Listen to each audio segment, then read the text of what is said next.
different ways of selecting images and superimposing them on other images. So photo montage, which is really what I would say is kind of the crux or the main reason for Photoshop to be around, why it even is there. And from when you work on your conceptual posters, you'll be doing a lot of sort of photo montage. So we have this is the image we're going to recreate: a beautiful Series 1 Land Rover and a beautiful sunset on a desert.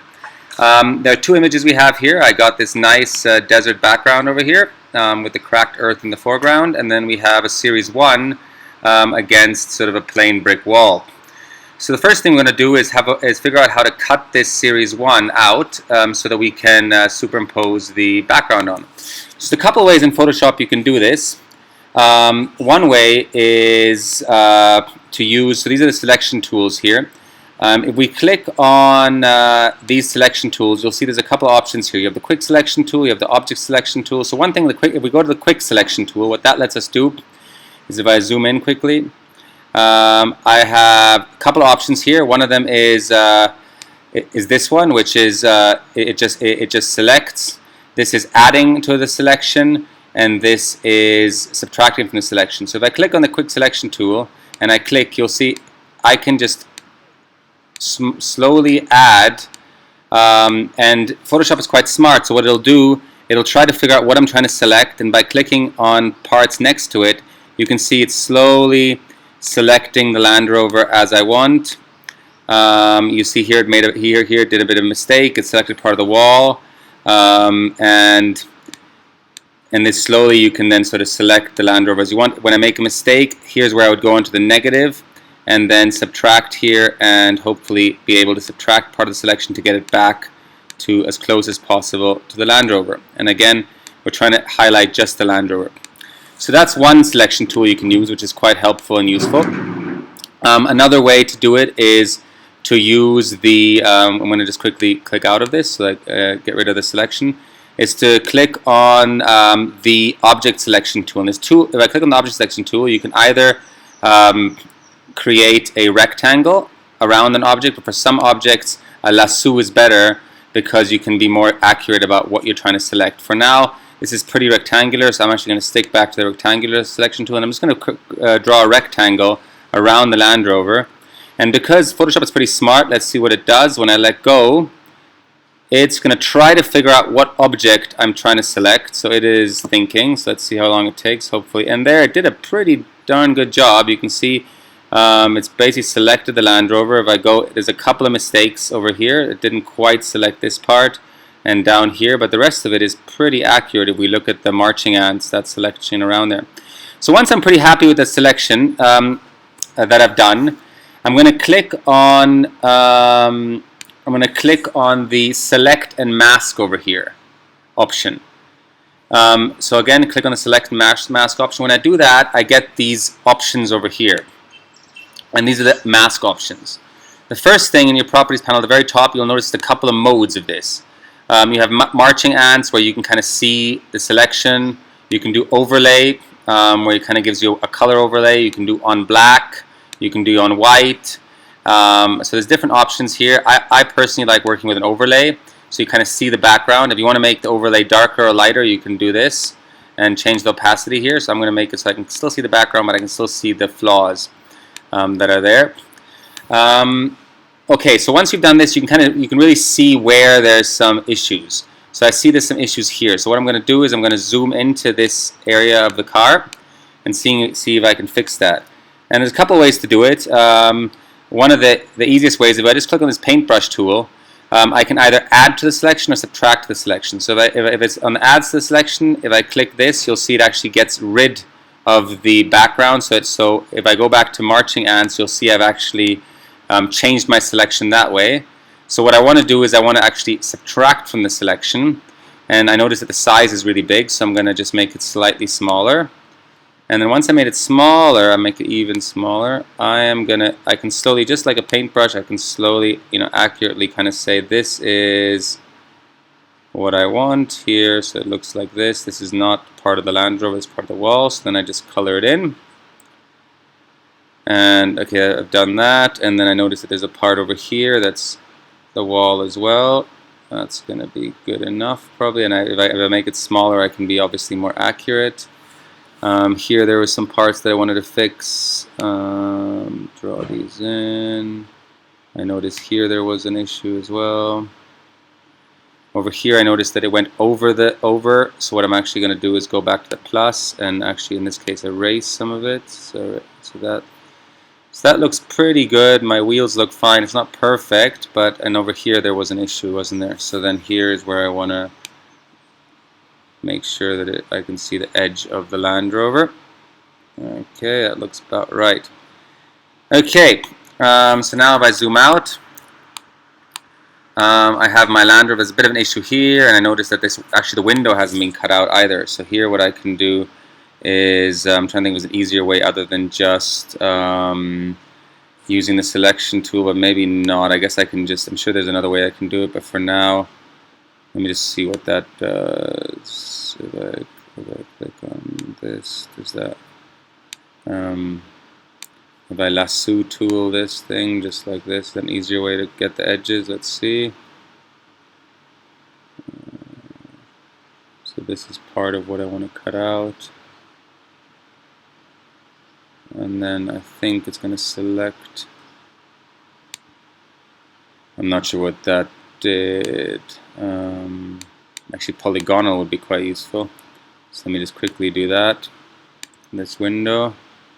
I could have just painted it as well, but I'm just trying to think if there's an easier way to do this. So when I join these up, I don't know why that didn't fill in.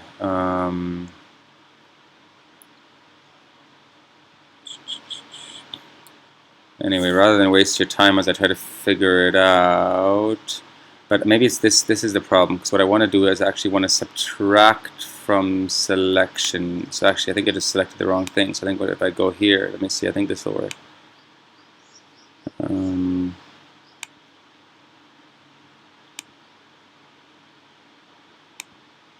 Yeah, that's it. That's what I wanted. Cool, it's easy. So now I've got rid of the window, and I actually noticed that I didn't realize it was the window in my original one, but this is also something that needs to be cut out.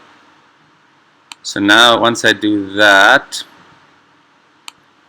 I've now, cool, so now when I zoom out and I just go marching ants, I can see that I've done a pretty accurate selection of the whole thing. The next thing you want to do is a very simple thing you can do, and it's kind of like a Photoshop hack, is if you go to the very bottom here. So a couple things you can do is play on with these settings. So one thing is the feathering. What the feathering does, let me just zoom in so you can kind of see it more accurately. You'll notice it just gets rid of the hard edge. So here's actually let me just quickly get rid of this.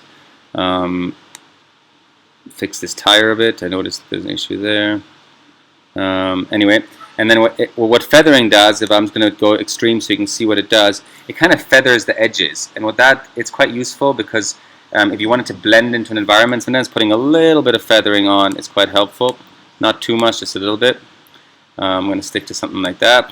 And then this is the magic button. If you press decontaminate colors, it kind of does the feathering for you, and it tries to blend in with the environment. So make sure to click decontaminate colors and then say OK. Once you click OK, you'll notice what it does. It now has my Land Rover cut out, and it's created another layer on top of my original layer that just has, so my original layer is still there with the background, but there's a layer there that's just the cut out Land Rover. The next thing I can do here is I can go to my background, and I can just copy it, just using the selection tool here, copy it and bring it on top of the Land Rover. And actually what I want to do is drag this layer below the Land Rover so that my Land Rover sits on top. I'm going to actually go to this layer, drag the Land Rover down a bit. That looks pretty good, and actually I think this is probably quite a big, so I can probably resize this, edit, transform, scale, make it a bit smaller. Something like this, that's a bit too small, so I'm going to resize it so it fits the image. Okay, there I have it. And one thing that I noticed, or actually one of my students noticed earlier, is that the sun is coming from this side, but you'll see that the sun should actually be from this side. So what I actually want to do is if I go to this layer and I go to edit, transform, and flip horizontal, I think that will flip that canvas horizontally. So now I have the sun coming from this side, so that makes sense. The next thing is the shadow, and there's a couple ways to do this, but the easiest way is create a drop shadow and then manipulate it. So on this layer with the Land Rover, if I click over here and I go to drop shadow, it brings up this menu. And here, if you see over here, it's creating a drop shadow. And I can play around with different things. I can say like how far do I want it from the object. You know, it doesn't matter, that sort of stuff. Size is how feathered I want it. Do I want it to be like you know, really blurry, or do I want it less blurry? But this doesn't. I mean, you can play around with these settings, and then how dark you want it. Do you want it to be quite light, or do you want it to be quite dark? And that creates a shadow. But you'll obviously notice that it's not really a shadow. It's not a natural shadow. You want that shadow to be down here. So what you want to do is say OK, and then you have a drop shadow that's here now. So what you want to do, and that's a layer style, that's called. So on that layer, I want to go to Layer, and where are we here? Layer Style, and Create Layer. And what that does, I can say OK. It creates another opposite layer here that just has the drop shadow. So basically, it's separated that layer style into its own separate layer. So now on this layer, I can now manipulate it. So now what I can say is Edit, Transform, and Distort. And what that lets me do is I can now drag that shadow, and actually what I want to do is I want to flip it. So I actually want to drag this here, flip this side over here. So now my shadow is flipped.